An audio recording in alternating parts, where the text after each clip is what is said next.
గౌరవనీయులు Bengaluru Telugu Desam party forum founder, అదే మరి ఈరోజు ఈ కార్యక్రమాన్ని చాలా ఉత్సాహంగా నెరవేరుస్తున్నటువంటి వీరా కరకబండల గారికి, ఈరోజు నేను మిమ్మల్ని చూస్తూ ఉంటే మామూలుగా మేము ఆర్గనైజేషను పై నుంచి కింది వరకు చేస్తాం, కానీ స్వచ్ఛందంగా ముందుకొచ్చి బ్రహ్మాండమైన ఆర్గనైజేషన్ అభివృద్ధి చేయడమే, డెవలప్ చేయడమే కాకుండా ఇంత ఉత్సాహంగా మీరు ముందుకు పోతున్నారంటే దానికి మనస్ఫూర్తిగా మీ ఆర్గనైజర్స్ని, ఇక్కడే మెంబర్స్ని, ఇక్కడే ప్రజల్ని మనస్ఫూర్తిగా అభినందిస్తున్నా.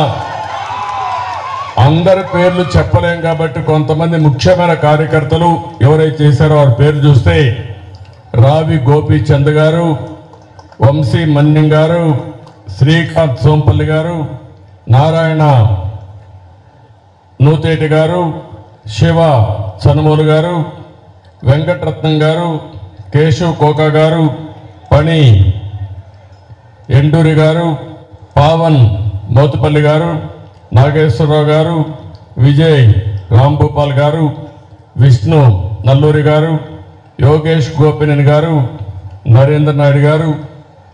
ఈరోజు ఎక్కడ చూసినా యువతను చూస్తున్నా, మొత్తం ఈ మీటింగ్లో చూస్తే యువశక్తి కనపడుస్తున్నారు. భవిష్యత్తు మీదే. అలాంటి ప్రొఫెషనల్స్గా ఉండే మొత్తం యువ నాయకులందరికీ కూడా నమస్కారాలు, అభినందనలు, శుభాభినందనలు.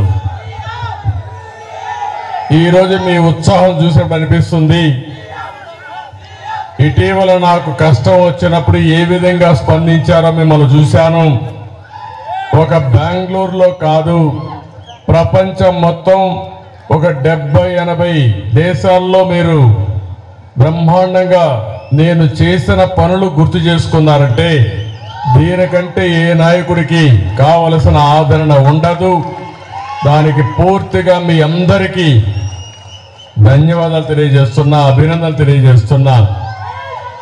ఒకప్పుడు తెలుగు వారంటే ఆంధ్రప్రదేశ్కే పరిమితం అయ్యేవాళ్ళం.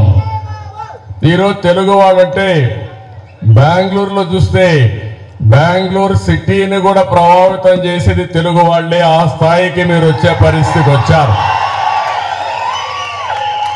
తెలుగువారు ఈరోజు ఒక పక్క ఆంధ్రప్రదేశ్, తెలంగాణ 2 రాష్ట్రాల్లోనే కాకుండా అటు చెన్నైకి పోయినా, బెంగళూరుకు వచ్చినా, ఏ సిటీకి వచ్చినా ఎక్కడన్నా సమర్థంగా సేవలు అందిస్తున్నారంటే వారికి చిరునామాగా తెలుగు వారు ఉన్నారు.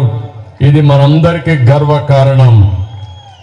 ఒక మన దగ్గరనే కాదు, మన దేశంలోనే కాదు, ప్రపంచం మొత్తం తెలుగు వారు వెళ్ళే పరిస్థితి వచ్చారు. ఏ దేశానికి వెళ్ళినా మన అడ్రస్ కోసం ఎత్తుక్కోకుండా ఎక్కడన్నా పాష్ లొకాలిటీ ఉంటే అక్కడికి వెళ్తే అక్కడ ఇండియన్స్ ఉంటారు. వాళ్ళల్లో చూస్తే ప్రముఖమైన స్థానంలో తెలుగు వాళ్ళు ఉంటారు. ఇది చాలా గర్వకారణం అని చెప్పి కూడా నేను మీకు తెలియజేస్తున్నా.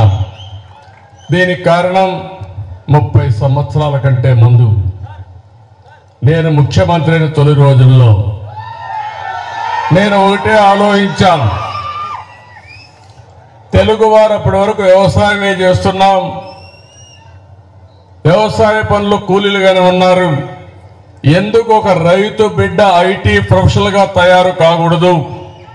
ఒక కూలీ చేసుకునే వ్యక్తి వాళ్ళ పిల్లవాడిని ఎందుకు ఐటీ ప్రొఫెషనల్గా తయారు చేయకూడదనే ఆలోచనతోనే నేను ఆ రోజు నాలెడ్జ్ ఎకానమీకి శ్రీకారం చుట్టాను. అదే ఐటీ అని చెప్పి కూడా నేను మీకు తెలియజేస్తున్నా. ఈరోజు మీరు చూస్తే ప్రపంచం మొత్తం, నేను చిన్నప్పటి నుంచి ఒకసారి నెమరు వేసుకుంటే ఆ రోజు ఎడ్ల బండ్ల దగ్గర నుంచి ఈరోజు డ్రైవర్లెస్ కార్ల వరకు వచ్చేసాం. అంటే డెవలప్మెంట్ మనం చాలా వరకు ముందుకు పోగలిగాం. అదే సమయంలో ఒకప్పుడు ఐటీని నేను ప్రారంభించినప్పుడు చాలా మంది ఎగతాళి చేశారు. ఒకప్పుడు ఐటీ అంటే బెంగళూరు ఉండేది, అలాంటిది పోటీ పడి బెంగళూరు, హైదరాబాద్ 2 ఉండాలని హైదరాబాద్ని ప్రపంచ పటంలో పెట్టాం. ఈరోజు మీరు చూస్తే ఇండియాలోనే కాదు, ప్రపంచంలో ఎక్కడ పోయినా నలుగురిలో ఒక ఐటీ ప్రొఫెషనల్ ఇండియన్ ఉంటే, ఇంకా నలుగురిలోనే కాదు ముగ్గురులో ఒకరు ఉంటే, దాంట్లో ప్రతి ఒక్కరు ముగ్గురులో ఒకరు ఆంధ్రప్రదేశ్ నుంచి వచ్చారు, తెలుగువారు వచ్చారు. ఇది గర్వకారణం. ఇది అయిన తర్వాత ఈరోజు నాలెడ్జ్ ఎకానమీ, ప్రపంచం మొత్తం నాలెడ్జ్ ఎకానమీలో ముందుకు పోయే పరిస్థితికి వచ్చాం. నాలెడ్జ్ ఎకానమీలో ఫార్మా కానీ బయోటెక్నాలజీ కానీ ఏ సెక్టర్ తీసుకున్నా నాలెడ్జ్ ఎకానమీ కూడా ఐటీ బ్యాక్ బోన్గా తయారైంది. ఈ రెండే కాకుండా నేను ఆ రోజుట్లోనే నేను ఒకటి ఆలోచించాను. ఉద్యోగాలు చేయడం కాదు, ఉద్యోగాలు మీరిచ్చే పరిస్థితి రావాలని ఆకాంక్షించా. అందుకే ఆంటర్‌ప్రెన్యూర్స్ని ప్రమోట్ చేశాం. ఈరోజు నేను గర్వంగా చెప్పగలుగుతున్నా, ప్రపంచంలో ఏ దేశానికి పోయినా మన వాళ్ళు ఉద్యోగాలు చేస్తూనే వాళ్ళే పెట్టుబడులు పెట్టి స్లోగా ఆంటర్‌ప్రెన్యూర్గా తయారయ్యారు, స్టార్టప్ కంపెనీలు పెట్టారు, బ్రహ్మాండంగా రాణించే పరిస్థితికి వచ్చారు. ఇక్కడ మనందరం ఒకటే గుర్తుపెట్టుకోవాలి, తెలుగు వారు ఎక్కడున్నా వారికి ఒకే పిలిపిస్తున్నా. నేను భారతీయుణ్ణి, భారతదేశం గొప్ప దేశం, దానికి అగ్రస్థానంలో తెలుగు జాతి ఉండి ముందుకు నడిపించాల్సిందిగా మీ అందరికీ పిలిపిస్తున్నా. ఒకప్పుడు మనం ఆలోచించేవాళ్ళం, ఆ ఆలోచన విధానం థింక్ గ్లోబలీ యాక్ట్ లోకలీ. ఇప్పుడు నేను ఇస్తున్నా థింక్ గ్లోబలీ యాక్ట్ గ్లోబలీ.